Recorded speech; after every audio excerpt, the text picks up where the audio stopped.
Hello दोस्तों, स्वागत है आप लोग का बैहो कॉमर्स क्लास पे। तो हम लोग आप लोगों के लगे हुए हैं, हम लोग फिर से आ गया है इंपॉर्टेंट क्वेश्चन, बहुत ही इंपॉर्टेंट क्वेश्चन है ब्रांच अकाउंट का। सर आप क्या बोल रहे हैं सर? जी हाँ, आप सही सुन रहे हैं। इंपॉर्टेंट क्वेश्चन सीरीज चालू है, हमारे चैनल पर जाइए और वहाँ पर चेक कीजिए। इंपॉर्टेंट अकाउंट्स का बहुत ही इंपॉर्टेंट क्वेश्चन है भैया, बहुत ही ज़्यादा इंपॉर्टेंट क्वेश्चन है मैं लेके आ गया हूँ। तो अगर आप हमारे चैनल नए हैं तो सब्सक्राइब कर लीजिए और इस चैनल को सपोर्ट कीजिए, ताकि हम आपके लिए ऐसी तैयारी कराते रहें। BCom part 1, BCom part 2, BCom part 3, जैसे जैसे आगे बढ़ेंगे हम लोग आपके साथ खड़े रहें। इस चैनल को ग्रो कराना है, समझ गए बच्चों? तो इम्पोर्टेंट क्वेश्चन है, नोट कर लीजिए। और नोट नहीं करना है तो टेलीग्राम ज्वाइन कीजिए, वहाँ आपको ये PDF मिल जाएगा। ऊपर नीचे कीजिएगा स्क्रॉल तो मिल जाएगा PDF, नोट कर लीजिएगा। PDF का टेलीग्राम का चैनल का लिंक डिस्क्रिप्शन में। और चैनल को ज़्यादा से ज़्यादा इस वीडियो को शेयर कीजिए और सब्सक्राइब कीजिए। तो भाई क्वेश्चन क्या बोलता है, मैं जूम करता हूँ। हिंदी वाले ऊपर देख लीजिएगा, थोड़े हिंदी वाले के लिए मैं कर देता हूँ, थोड़ा उनके लिए मदद हो जाएगी। क्या दिक्कत आ रही है?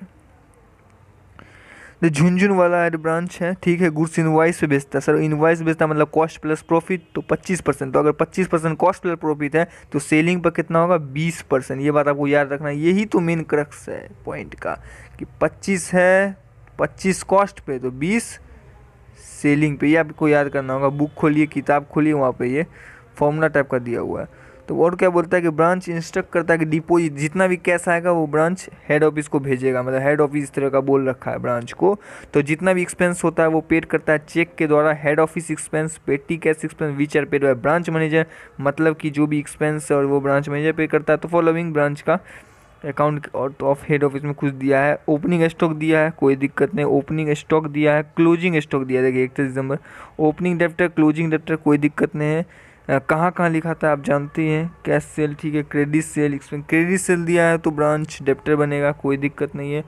ये कोई दिक्कत नहीं, कोई दिक्कत की बात नहीं। सब नोट कीजिए, आराम से समझेंगे। क्वेश्चन पढ़ेंगे, क्वेश्चन पढ़ेंगे और समझ में आ जाएगा।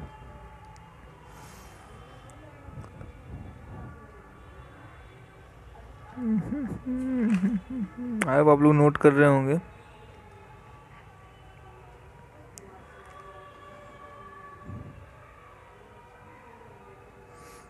देखिए, ब्रांच मैनेजर ने कुछ परचेज किया फर्नीचर, तो ये क्या है सर? क्लोजिंग फर्नीचर हो जाएगा, ठीक है। ये क्या हो जाएगा? Closing furniture. और पता ही चल गया गुड्स इनवॉइस हुआ, ठीक है। एक्सपेंस जो हेड ऑफिस के द्वारा पेड हुआ वो कहाँ लिखाता है?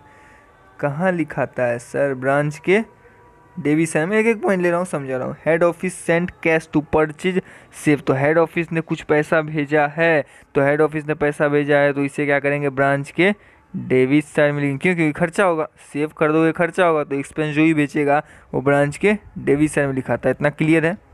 ऊपर बता ही दिया 20% होगा, ये सब पता ही है। क्रेडिट सेल, क्रेडिट सेल क्या होता है? उधार, मतलब कि डेब्टर के डेबिट साइड में। खैर मैं आपको बता दूंगा, कोई दिक्कत नहीं है, कोई दिक्कत की बात नहीं। इसे नोट कीजिए और आइए इसका सॉल्यूशन। देखो, आपने क्वेश्चन को नोट कर लिया है। अब क्वेश्चन हाथ में लीजिए, उसे जो आपने कॉपी पे लिखा है PDF मिल जाएगा टेलीग्राम पे, उससे लीजिए और मिलाते जाइए। कैसे ब्रांच अकाउंट बनाना? ओपनिंग स्टॉक लिख देंगे, ओपनिंग डेप्टर लिख देंगे। क्वेश्चन में गुड्स इनवॉइस लिखा हुआ था, आप देखिए क्वेश्चन में पढ़िए।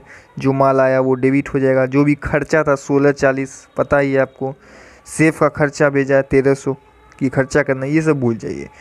कैश रिमिटेड जो भी बोल दिया, ऊपर लिख दिया था जो भी कैश आएगा वो भेज देने का। तो कैश भेज रहे हैं हेड ऑफिस को, तो 15,000 क्रेडिट आने का जो भी है। गुड्स इनवॉइस आया, खर्चा आया, सब डेबिट भेजने का। क्लोजिंग स्टॉक लिख देंगे, क्लोजिंग डेब्टर पता है।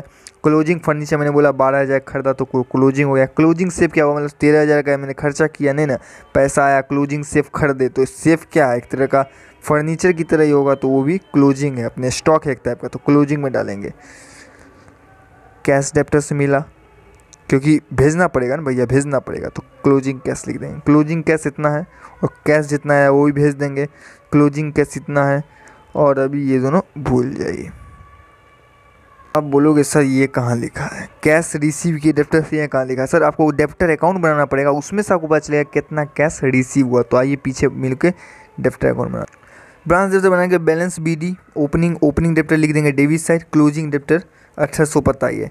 क्रेडिट सेल था उधारी, मतलब क्या? उधार बेचे। तो भैया क्या हुआ? डेप्टर जो है हमारा क्या हो गया? बढ़ गया ना। डेप्टर बढ़ गया तो डेबिट, संपत्ति बढ़ता है तो डेबिट। तो ये आप याद कर लीजिए, एक तरह से क्रेडिट सेल डेबिट होता है। बाकी जो बचा वो उससे रिसीव हुआ, तभी तो घट गया। तो जो एसेस घटेगा, ओके, तो इतना वहाँ ले जाएंगे। और क्लोजिंग कैश कहाँ से आया? ये भी इसके लिए क्लोजिंग कैश बनाना पड़ेगा, मतलब कैश अकाउंट बनाना पड़ेगा। आइए देखिए क्वेश्चन आप देखेंगे, सेल इतना किए, इतना रुपया आया, आखिर सेल का ही तो भेज रहे हैं। डेप्टर से इतना रुपया मिला तो बढ़ गया। कैश फ्रॉम हेड ऑफिस से इतना रुपया आया, हेड ऑफिस से कितना आया 2,940। कैसे आया सर? एक्सपेंस और सेफ का पैसा को जोड़ दीजिए। हेड ऑफिस 15,000 भेज दिए, फर्नीचर 1,200 रुपया अगर आया है तो खर्चे होगा भैया, फर्नीचर खरीदे ना तो 12,000 गया। पेटी एक्सपेंस 120 की, एक्सपेंस 1,640 खर्चा है। सेफ खरीद लिए 1,300 खर्चा है, तो बाकी जो बचा वो बैलेंस सीधे नोट कीजिए। तो ऊपर में 25% दिया था कॉस्ट पे, तो हमको क्या करना है 20% सेल पे। तो सेल किस पे? ओपनिंग स्टॉक का निकालेंगे, इसका 20% लाएंगे। सर देखिए 2500 का 20% 500, तो स्टॉक रिजर्व कर लेंगे। सिर्फ 2 चीज़ का स्टॉक रिजर्व होगा इस साइड। गुड्स इनवॉइस का 8,200, इसका 20% निकालेंगे। अब 20% कैसे आएगा? तो उसके लिए बुक खोलिए, वहाँ फॉर्मूला पूरा लिखा हुआ है कि 50% पर कितना, 25% पर कितना, 20% पर कितना, 1/3 पर कितना। तो इस तरह का आपको याद करना ही होगा। तो इसका 20% और इसका 20%, और यहाँ पर क्लोजिंग स्टॉक कहाँ लिखा है? ये 3,000 का 20% निकालेंगे। 600 आएगा? आएगा, लिख दीजिए। इधर जोड़ेंगे, इधर जोड़ेंगे, दोनों बराबर करेंगे, जितना कम है उसको पीएल नेट प्रॉफिट लिख दीजिए, जनरल पीएल लिख दीजिए, आ जाएगा आंसर। तो नोट कीजिए, बहुत ही सिंपल क्वेश्चन है, स्क्रीनशॉट ले लीजिए।